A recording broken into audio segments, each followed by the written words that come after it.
नमस्कार, Asian public TV में आपका स्वागत है। मैं हूं doctor Shishir Upadhyay. Asian public TV international news में सबसे पहले हम साल 2020 में कोरोना महामारी से दुनिया में जो दस्तक दी थी उसका अंजाम आज तक ये विश्व भुगत रहा है। इस महामारी से दुनिया भर के लाखों लोगों की मौत हुई थी। इससे निपटने के लिए WHO समेत दुनिया की बड़ी बड़ी ताकतों ने मिलकर योजना बनाई, वैक्सीनेशन का प्रारूप बनाया और टीका बनाकर सभी का टीकाकरण कराया। लेकिन अब फिर से कोरोना जैसी महामारी का खतरा मंडरा रहा है। ये हम नहीं बल्कि ब्रिटेन के पूर्व chief scientific adviser sir Patrick वासेलेस का कहना रहे हैं। सर वर्सेल ने दावा किया है कि एक और भयंकर महामारी अपना मुंह बाए इस दुनिया के दरवाजे के सामने खड़ी है। इसके लिए हम सभी को तैयार हो जाना चाहिए और अभी चुनाव चल रहे हैं तो जनता को इस महामारी का अहम मुद्दा बनना चाहिए और आने वाली सरकार के सामने इससे निपटने के लिए सवाल करने चाहिए। आप बाग पर निकले हों और चहलकदमी कर रहे हों तभी आपको खजाना मिल जाए तो हो सकता है कि आप इस बात को हल्के में लेते हैं, कह दें कि किस्मत ऐसे कैसे किसी पर मेहरबान हो सकती है, लेकिन ऐसा हुआ है। और सुदूर चेक रिपब्लिक के कुटना होरा में हुआ है। यहाँ एक महिला वाक पर निकली और उसे रास्ते में खजाना मिल गया जो मिडिल एज से ताल्लुक़ रखता है। मामले पर फॉक्स न्यूज़ की माने तो महिला को 2150 चांदी के सिक्के मिले जो साल 1085 में से 1107 के बीच के बताए जा रहे हैं। इस बहुमूल्य सिक्कों के विषय में जो जानकारी मिली, यदि उस पर यकीन किया जाए तो इन सिक्कों को प्राग में बनाया गया था। चेक एकेडमिक ऑफ साइंस के पुरातत्व विभाग ने बताया कि इन सिक्कों को चांदी के अलावा तांबा, सीसा और दूसरे बारीक मेटल को मिलाकर बनाया गया था। अमेरिका में कुछ ही महीनों में राष्ट्रपति चुनाव होना है।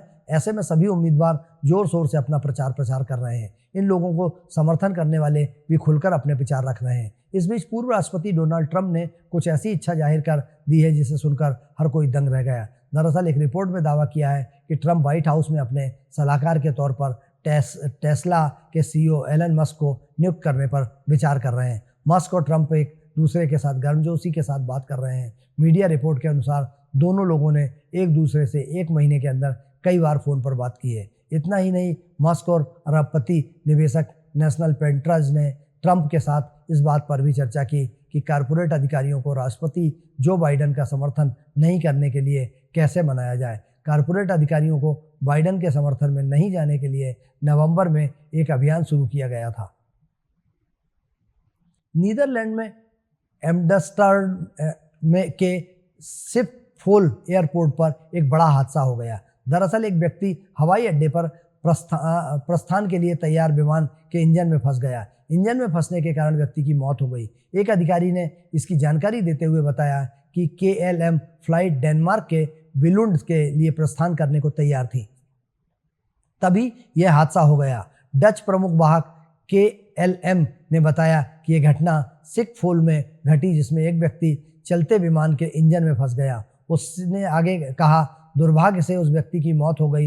हालांकि उन्होंने मृतक की पहचान का खुलासा नहीं किया है। नीदरलैंड के सबसे बड़े एयरपोर्ट पर सुरक्षा की जिम्मेदारी डच सीमा पुलिस के पास है। उन्होंने इस घटना पर प्रतिक्रिया देते हुए कहा कि इस घटना के बाद यदि यात्रियों को विमान से उतार दिया गया और मामले की जांच शुरू की गई। यह विमान एक छोटी दूरी का एम्ब्रेयर जेट है। इसका उपयोग KLM की सिटी हॉपर सेवा द्वारा किया जाता है। यह मुख्य रूप से लंदन और अन्य नज़दीकी गंतव्यों के उड़ान के लिए संचालित होता है।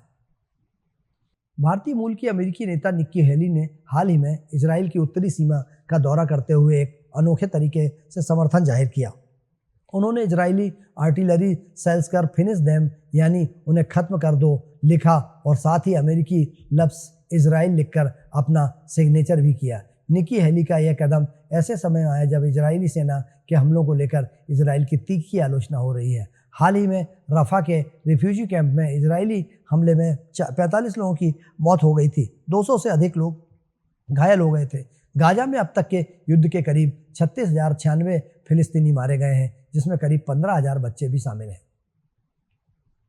उत्तर कोरिया अपनी हरकतों से बाज नहीं आ रहा है। तानाशाह किम जांग यून ने हाल ही में जंगी अभ्यास करके किम ने अमेरिका और जापान के समक्ष अपने आक्रामक इरादे जाहिर किए हैं। इस बीच उत्तर कोरिया ने एक बार फिर उकसावे वाला काम किया है। उत्तर कोरिया ने पूर्वी समुद्री तट पर एक बैलिस्टिक मिसाइल दागी। इसमें क्षेत्र में एक बार फिर तनाव फैल गया है। दक्षिण कोरिया के जॉइंट चीफ ऑफ स्टाफ ने कहा है कि उत्तर कोरिया ने अपनी राजधानी प्योंगयांग के पास समुद्र की ओर कम दूरी की 10 संदिग्ध मिसाइलें दागी। इसको लेकर हमारी सेना के निगरानी और सतर्कता बढ़ा दी है। उन्होंने आगे कहा कि अमेरिका एवं जापान के साथ सूचना साझा कर रहे हैं। इमरान खान की तीसरी पत्नी बुशरा बीबी के पूर्व पति पर इस्लामाबाद की एक अदालत के बाहर पूर्व प्रधानमंत्री खान के एक वकील ने हमला किया।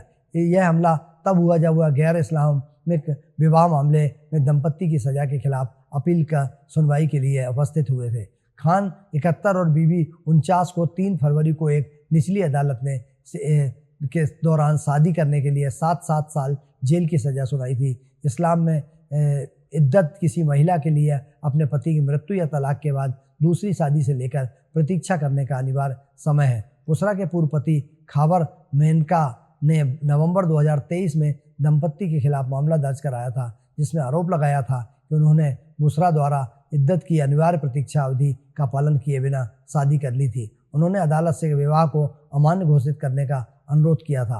अदालत ने 23 मई को अपील का फैसला सुरक्षित रख लिया था।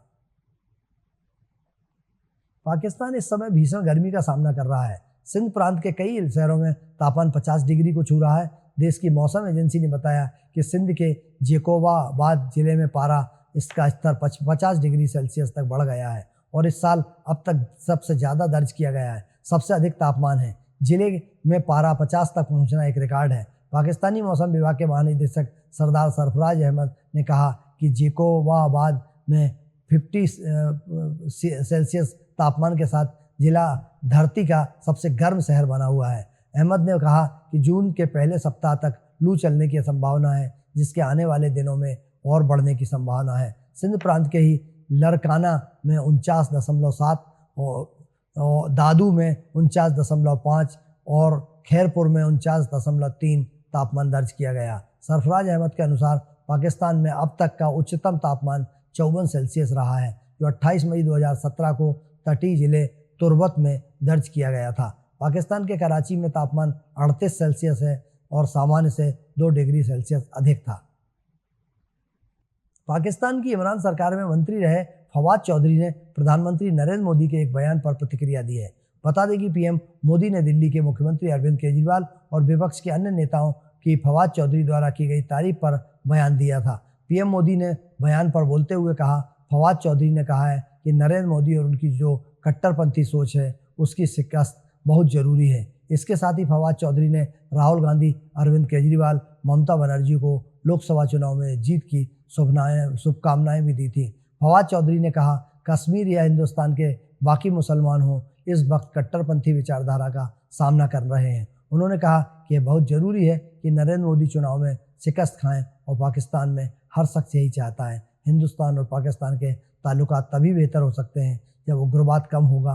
पाकिस्तान में हिंदुस्तान को लेकर नफरत नहीं है, लेकिन यहाँ पर आरएसएस और बीजेपी का अलायंस पाकिस्तान को लेकर नफरत पैदा कर रहा है, मुसलमानों को लेकर नफरत पैदा कर रहा है। यह हमारा फर्ज है कि इस विचारधारा के लोगों को शिकस्त दें।